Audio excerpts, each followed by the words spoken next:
Kiswahili Radio Fortune Africa. Muda huu basi, wakati ambapo upo mbali, basi tunakualika karibu.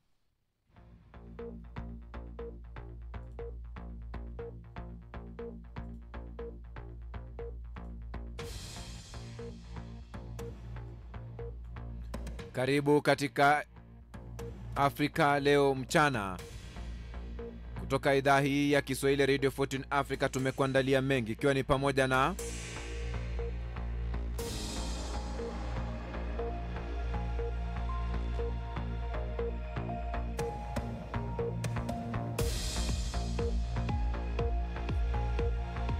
duru mpya ambapo Profesa Janabi achaguliwa mkurugenzi wa WHO kanda ya Afrika.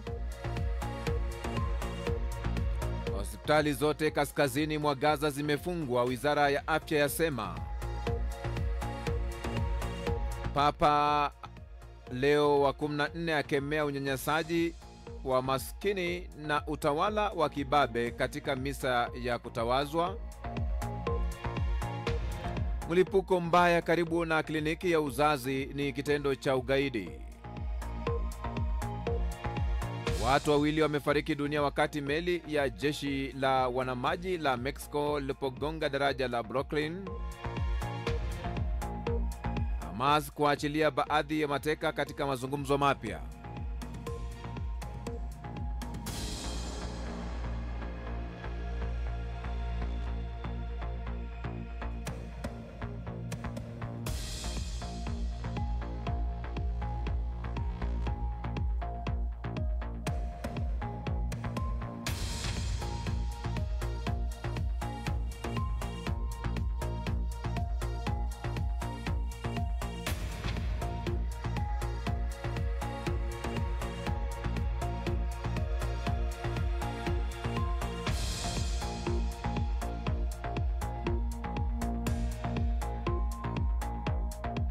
Naam. Na tumai ubwero afya pote pale ulipo duniani kwa moyo mkunjufu na mikono miwili.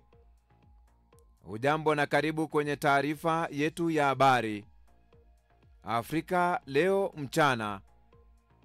Kutoka idhaa hii ya Kiswahili Radio Fortune Africa, jina langu ni Kantona Joseph.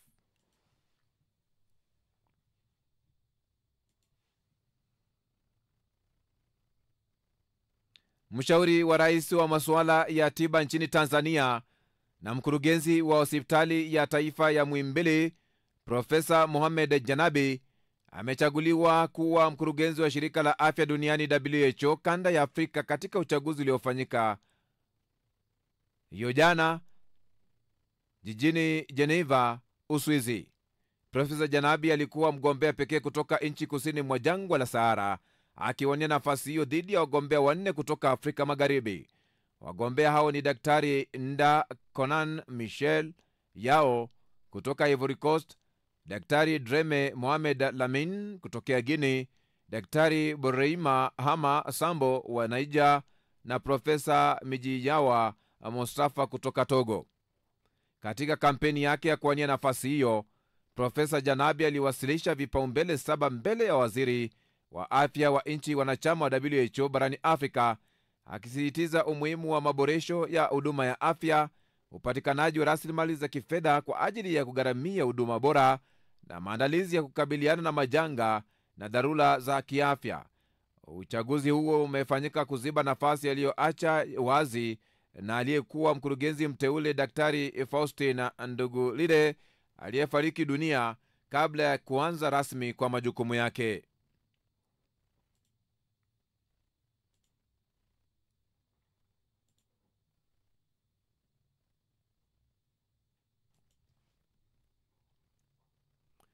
Hospitali zote 3 za umma kaskazini mwa Gaza zimefungwa, wizara ya afya inayoendeshwa na Hamas imesema, huku Israeli ikiendelea na mashambulio yake kunyakua maeneo ya eneo hilo. Wizara hiyo imesema siku ya Jumapili kwamba vikosi vya Israeli vilizingira hospitali ya Indonesia huko Beit Laia kwa silaha nzito na kuzuia kuwasili kwa wagonjwa, wafanyakazi wa matibabu na vifaa.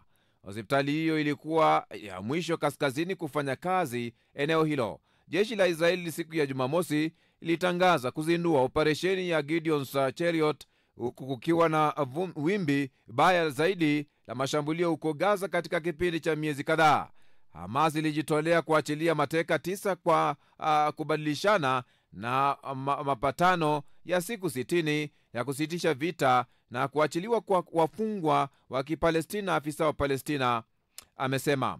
Wizara ya afya imesema kwamba baada ya kuharibiwa kwa hospitali ya Beit Hanon, ya hospitali ya Kamal Adwan na hospitali ya Indonesia kusitisha huduma, hospitali zote za umma kaskazini mwa ukanda wa Gaza sasa zimefungwa.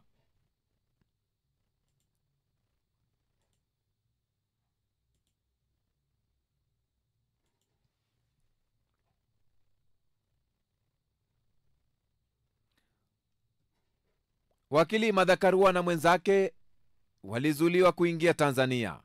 Kupitia mitandao ya kijamii, wakili na kiongozi wa chama cha People's Liberation Party nchini Kenya, Martha Karua, mapema hiyo jana alichapisha kipande cha video akieleza kuwa yeye pamoja na wanaharakati wawili wa haki za binadamu, Gloria Kimani na Lynn Ngugi, walizuiliwa katika uwanja wa ndege wa kimataifa Julius Nyerere jijini Dar es Salaam mara baada ya kuwasili wakitokea Kenya.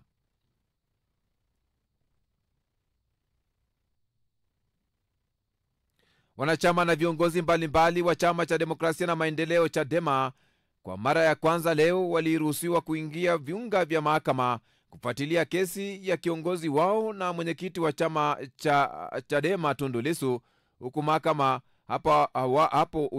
hapo ulinzi ukiwa umeimarishwa wakati wa tekeleza majukumu yao.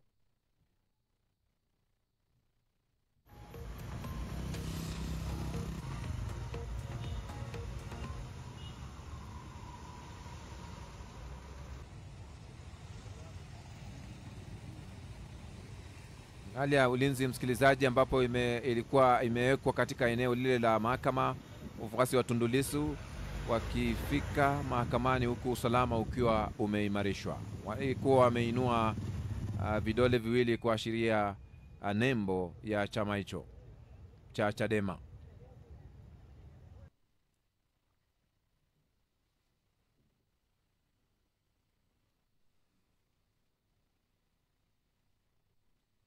Waziri Mkuu wa Israeli Benjamin Netanyahu amesema wanajeshi wa nchi yake watachukua kikamilifu udhibiti wa maeneo yote katika ukanda wa Gaza.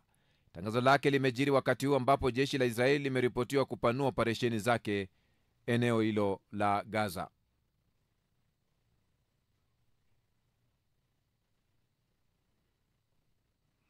Jaji mkuu wa zamani wa Kenya David Maraga yuko nchini Tanzania kwa ajili ya kesi ya uhaini anayokabiliwa nayo mwenyekiti wa chama kikuu cha upinzani nchini humo Tundu Lissu. Maraga amewasili Tanzania licha ya mtangulizi wake Jaji Willy Mutunga na wanaharakati wengine kuzuiwa kuingia kwenye taifa hilo la Afrika Mashariki ambapo wanasubiri kufurushwa.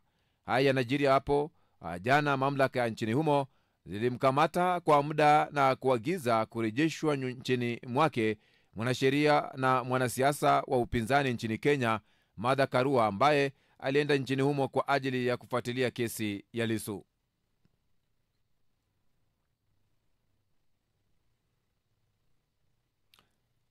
Israel imesema itaruhusu kuingizwa kwa misaada ya chakula muhimu kwenye ukanda wa Gaza hata inamaliza miezi kadhaa ya zuio ambalo limeweka raia wa Kipalestina kwenye hali mbaya ya njaa, wakati huu pia ikiendelea kupokea shinikizo.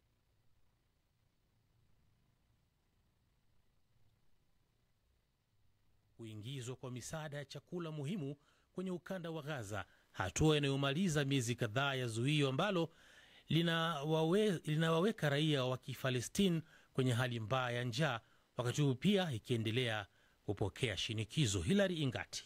Kulingana na taarifa kutoka ofisi ya waziri mkuu Benjamin Netanyahu, hatua hiyo imechukuliwa baada ya tathmini ya wanajeshi wake ambao wameanzisha tena operesheni kwenye ukanda wa Gaza. Israeli imekuwa ikikabiliwa na shinikizo kuondoa zuio la misaada kuingia Gaza, ambapo chakula, mafuta wala dawa havikuruhusiwa kuingia kwenye eneo hilo. Mashirika ya misaada yameonya kuwa raia zaidi ya milioni 2 kwenye ukanda wa Gaza wanakabiliwa na tishio la baa la njaa kutokana na hatua ya Israeli. Naye waziri wa mambo ya kigeni wa Ufaransa Jean-Noel Barrot ameitaka Israeli kuhakikisha misaada inaruhusiwa kuingia Gaza bila vizuizi.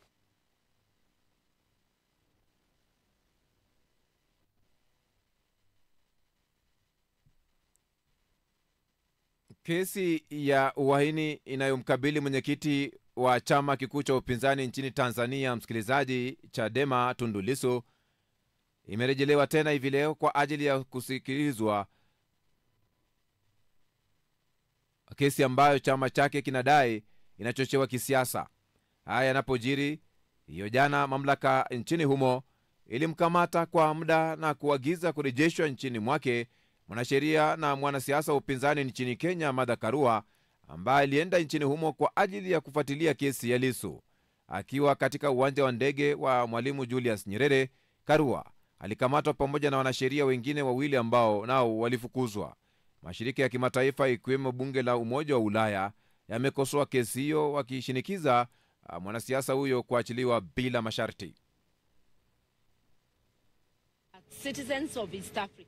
Tunataka tukwambie kwamba kama raia wa Afrika Mashariki, na mimi ni mmoja wao, hatutapuuza hili. Mamlaka za CCM zina nia kukiuka sheria na zina haja kuhakikisha kwamba Tundu Lissu anapata haki. Kwa Rais Samia Suluhu Hassan, futa mashtaka dhidi ya Tundu Lissu. Koma kuhangaisha waangalizi, na kama waangalizi hatuna mchango wote kwa kile kinafanyika. We have nothing to do with what is happening.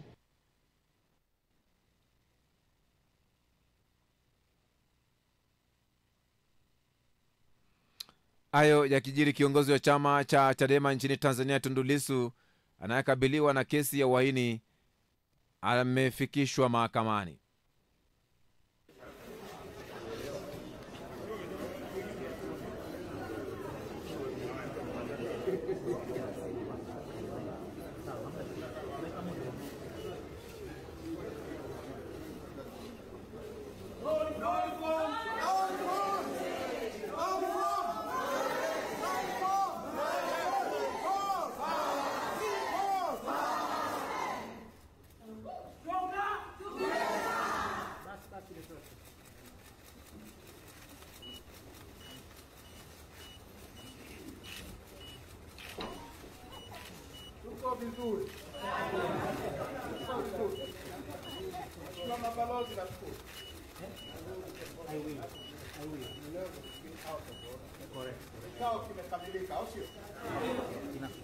Public trial.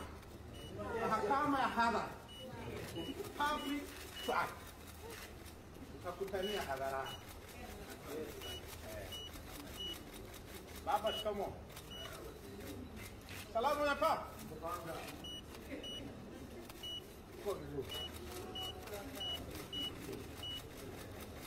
Tuko vizuri. Wanayataka na mzigo ni huu.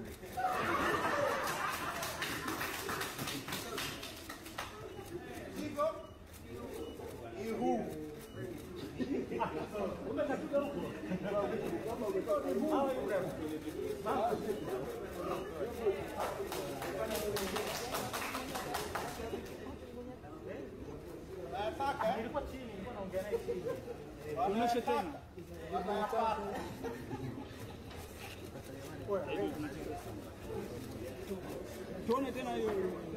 Ndiyo hali, msikilizaji, pote pale ulipo, kwamba kwenye mahakama ambapo ya Kisutu kule jiji kuu la Dar es Salaam Tanzania, kiongozi wa chama cha upinzani Chadema nchini Tanzania amewasili kwenye mahakama hayo ya Kisutu, mkazi wa Kisutu, pale ambapo hakimu mkazi wa Kisutu atakuwa anasikiza kesi yake ya uhaini, na pale amevalia ile tisheti ambayo imeandikwa no reforms no election, na kwenye bashasha zake akizungumza katika hatua hiyo na wale mashabiki wake waliofika katika mahakama hiyo wakiwa wanamshangilia. Vyombo vya habari nchini Kenya vinaripoti kwamba Polisi wamevamia makazi ya gavana wa jimbo la Trans Nzoia George Natembeya yaliyoko katika eneo la Kitale magharibi ya taifa hilo.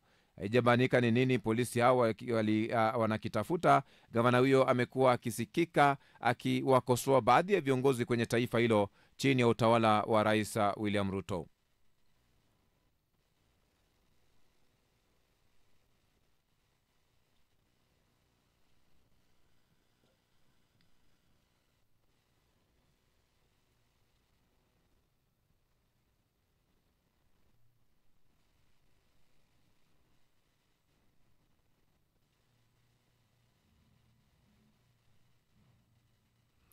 Rais Donald Trump wa Marekani anatarajiwa kuzungumza na mwenzake wa Urusi Vladimir Putin leo Jumatatu kama sehemu ya juhudi za muda mrefu katika kufikisha mwisho vita vilivyoanzishwa na uvamizi wa Urusi wa mwaka 2022 nchini Ukraine. Hata hivyo, viongozi wa Ulaya wanataka vikwazo zaidi dhidi ya Urusi.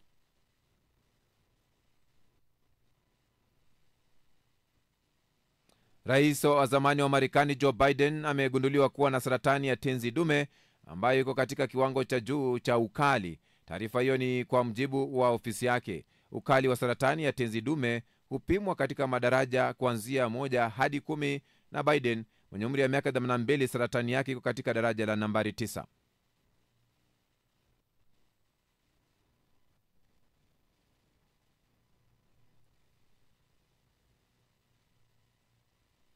Wagonjwa wa kike wana uwezekano mkubwa wa kupata ufahamu wakati wa upasuaji.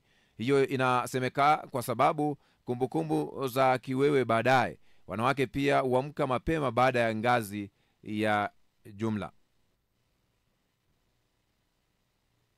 Upasuaji ikitokea utabaki na kumbukumbu chungu, sio? Kwa wanawake uwezekano wa hali hii ni mara 3 zaidi kuliko wanaume. Hatimaye tunajua sababu yake. Utafiti umeonyesha kuwa sio vigumu tu kwa ganzi kufanya kazi kwa wanawake, pia wao huamka mapema kuliko wanaume. Ni kwa nini lakini? Maeneo ya ubongo yanahusika na usingizi na msisimuko hufanya kazi kwa njia tofauti kati ya wanaume na wanawake. Utafiti kwa panya sasa umeonyesha athari tofauti za ganzi kati ya ubongo wa kiume na wa kike, na ikiwa ni viwango tofauti vya testosterone. Wanasayansi wanafikiri kuwa testosterone hubadilisha kimeng'enya, yani enzymes, na kazi za mishipa katika ubongo. Kwa kuwa wanaume wana viwango vya juu vya testosterone, hilo hurahisisha ganzi kufanya kazi kwao, na wanawake walio na testosterone kidogo ni vigumu kwao kupata ganzi. Unadhani wanaume na wanawake wanahitaji kipimo tofauti cha dawa za ganzi? Tujuze kwenye comments. Ni taarifa ya Afrika leo mchana kutoka idhaa hii ya Kiswahili Radio Fortune Africa. Taarifa ambazo ni mbashara kutoka kituo hiki, idhaa ya Kiswahili Radio Fortune Africa. Na kuomba mpenzi msikilizaji, simama na kituo hiki kufikia malengo yake ya uratibu kwenye hatua ya kununua transmitter yenye uwezo wa kurusha matangazo yake mbali na kwa njia nzuri yatakayotanua wigo letu na kuwafikia mamilioni ya watu kwa njia ya FM. Unaweza wasilisha mchango wako kupitia paybill number ni 625625, account number ni 01245085217800, au till number ni 4561468 kupitia mitandao yote. Hii ni idhaa ya Kiswahili ya Radio Fortune Africa, ukweli na burudani. Mambo yetu, safari yetu, maisha yetu, utamaduni wetu na imani yetu. Sikiliza idhaa hii kwa vipindi bora, matangazo yenye tija, ukweli na burudani. Kituo chako kinachukua kwa kasi sana duniani. Asante sana kuendelea kutufuatilia.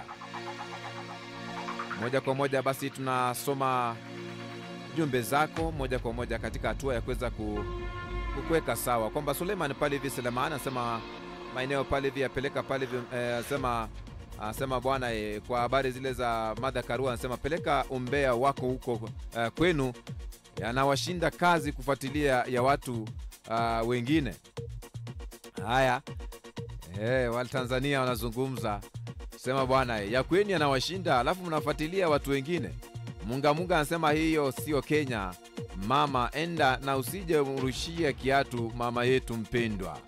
Si mko hivyo Kenya, hamna heshima na viongozi.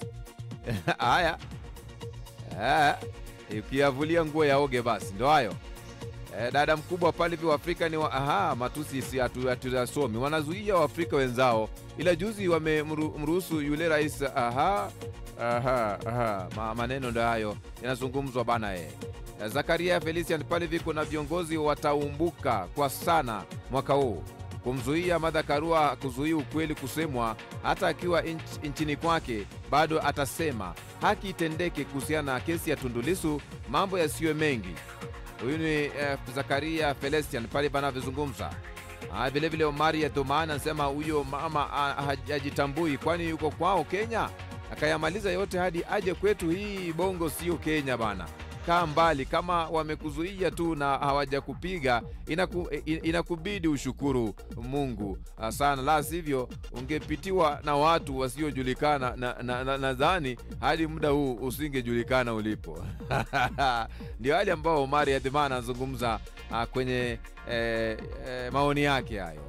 Rafael pale Galanda pale vya Afrika kuna changamoto kubwa sana. Watawala wanaogopa sana demokrasia ukweli na ya wazi. Haya ndio huyu maoni yake Rafael pale Galanda pale anavyozungumza pale Mairi pale mgini pale. Ukiona nchi inaandamwa na kila aina ya watu, inatakiwa umakini na wa hali ya juu, maana hatujui aliko nyuma yao. CCM jiangalieni nyinyi, usije kuta kuna miongoni mwenu kuna kamtu kabaya nchini. Wewe ni kiongozi mzuri sana, angalia hiyo, ni ushauri nimetoa. Mahiri pale mgini anapozungumza kutokana na hayo. Tunavyozidi kusonga mbele, Jackson Makundi pale anasema bwana mama wapambanie wa Kenya waishi maisha yao yamejaa njaa kali. Lissu wa kwetu hana shida, nitaongea na amiri jeshi mkuu Lissu tumpe ubalozi wa Ubelgiji aendelee huko akapoe. Jackson pale Makundi anazungumza pale katika maoni yake hayo. Vile vile pale Nobody Kagali anasema serikali ya Tanzania imeamua kuwazuia wa mawakili wanachama wa KLS kwa kuogopa aibu jinsi mawakili wa serikali na waendesha mashtaka wa serikali watakavyotolewa. Kamasi na mawakili wa TLS wanaomtetea wanasheria nguli msomi Tundu Atmas Lissu. Mara nyingi upande wa serikali umekuwa ukipoteza kesi, kwani asilimia kubwa ya mashtaka huwa ya uongo kusingizia. Kama maswali yasemavyo, njia ya muongo ni fupi, hivyo wakibanwa kwenye kona wanagwaya. Asema pale no reforms no election. Matamshi yake hayo. Linus pale Vitalis pale Vishembilo pale mnazo lazima kwanza muelewe, wapo Watanzania wengi wanaenda nchini Kenya kwa sababu tofauti ikiwemo biashara na hawajawahi kuzuiwa, na wengine wanaishi huko Kenya. Mnavyomshambulia huyo dada, kwani kafanya kosa lipi kuja Tanzania kusikiliza kesi? Ni kosa? Swali anauliza pale Linus Vitalis pale Vishebiu. Kwani kuna ushawishi wowote aliyowashawishi mtende makosa mpaka msema atuachie nchi yetu? Narudia, tunao comment wengi sana inawezekana hata mpakani hatujawahi kufika, lakini wapo wengi ambao wanaenda Kenya kwa shughuli tofauti. Hivyo tunapotoa matamshi yetu chochea mahusiano mazuri ya Afrika Mashariki, hususan Kenya kuharibika. Tuitumie mitandao vizuri, ndio ushauri wangu. Asante sana Linus pale Vitalis pale Vishembiu anavyotoa kauli yake nzito hiyo. Anasema bwana wanaozungumza labda wajaifika hata mipaka ya nchi tofauti, basi inabidi wakuwe na ubusara, kwa sababu kuna wengi ambao wanavuka mipaka kwa shughuli tofauti. Anasema Nyiro pale Nzuma pale mimi sisemi ni kosa la mheshimiwa Martha Karua na ujumbe wake kuzuiliwa kuingia Tanzania au ni sawa, ila nikijiuliza madhumuni ya safari yake hasa yalikuwa nini? Yakiwa madhumuni yalikuwa kuenda kumtetea mheshimiwa Tundu Lissu, alikuwa anaenda kumtetea na jambo lipi la kisiasa ambalo kwao alisimamia? Alifikisha kilele cha wahusika wakafurahia matokeo, na kwa hivyo akawa mfano wa kupigiwa pondo? Ndio swali ambalo anauliza Nyiro Zuma. On pale Bo anasema pale sasa kinacho kupeleka nini kama Kenya za siasa na wewe ni mwanasheria, maliza ya kwenu Kenya. Kila kukicha Kenya wanapigana pili, waacha kuingilia nchi ya Tanzania. Tuna siasa zetu na ni tofauti na Kenya. Kenya na kila rais anakuja na katiba yake. Hatuoni kinachobadilika, ni njaa tu na kupigana ovyo kutukana kana Tanzania ni watu wa amani. Wewe siasa za chama chako kinakushinda. Kenya utayaweza ya Tanzania? Na ukirudia matamshi yanatolewa. Ndio hali ambayo namna hiyo tunayaangazia, japo hatupendi lugha ya matusi. Sema pale hivi, mbona Tanzania na Uganda kuna huwa na uchaguzi mkuu wakati kura zinapigwa, wapinzani wako gerezani? Si waachane na hii uuni na wasema rais akiongoza miaka 10 anatoka anaachia wengine. Viongozi wa haya mataifa mawili hawapendi upinzani kabisa. Matamshi yake Abdulaziz pale hivi Munyendo akizungumzia swala hilo kwa kina, bali limekuwa nikaa msumari moto kwenye kidonda. Anasema pale hivi mwanasheria wakati Dr. Robert huko wa Kenya wakati akipigiwa ndo hayo mambo ambayo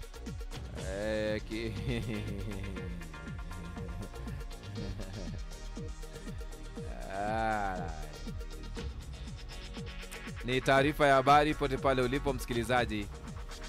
Taarifa nyingine hapa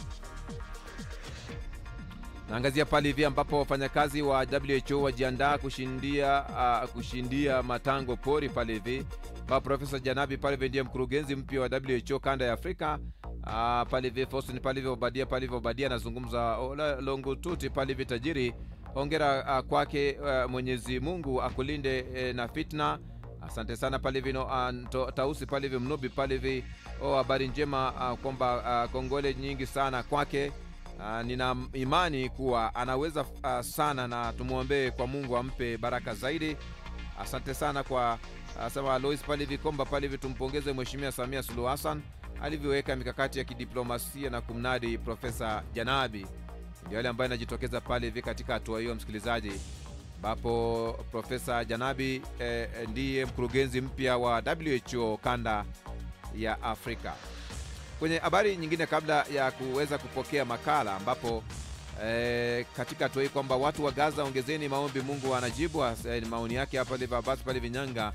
Vile vile Salum pale Abdalla anasema kuna nchi hapa watu wamekamatwa na kupotea kabisa kwa kusema haya kuhusu kiongozi, wanajificha, sio uratibu wetu. Kuna nchi watu wanaishi sana katika hatua ya kimanki sana. Anasema hatua hiyo bwana huyu ni Salumu pale Abdalla anavyozungumza katika kauli zake wakati kama huu pale vikosi pale Mbonane pale kwa umri wake, hata kama asinge alikuwa na saratani chochote kinaweza kutokea kuhusu afya. Hizi ni dakika za majeruhi sana kwa watu wa umri wake, kwamba haya anazungumza pale maoni yake hapana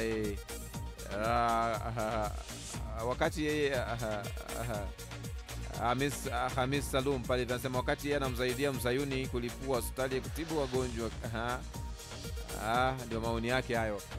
Hii ni taarifa yako ya habari msikilizaji kutoka idhaa hii ya Kiswahili Radio Fortune Afrika leo mchana, ambapo basi wapo unaungana nasi habari kuu ambayo namna hiyo kuleteni wanachama wa viongozi mbalimbali wa chama cha Demokrasia na Maendeleo Chadema. Kwa mara ya kwanza leo wameruhusiwa kuingia viunga vya mahakama kufuatia kesi ya kiongozi wao mwenyekiti wa chama chao Tundu Lissu. Ambapo katika hatua nyingine kwamba habari zingine ni kwamba hospitali zote 3 za umma kaskazini mwa Gaza zimefungwa. Wizara ya Afya inayoendeshwa na Hamas imesema. Profesa Janabi achaguliwa mkurugenzi wa WHO kanda ya Afrika. Hii ni idhaa ya Kiswahili ya Radio Fortune Africa.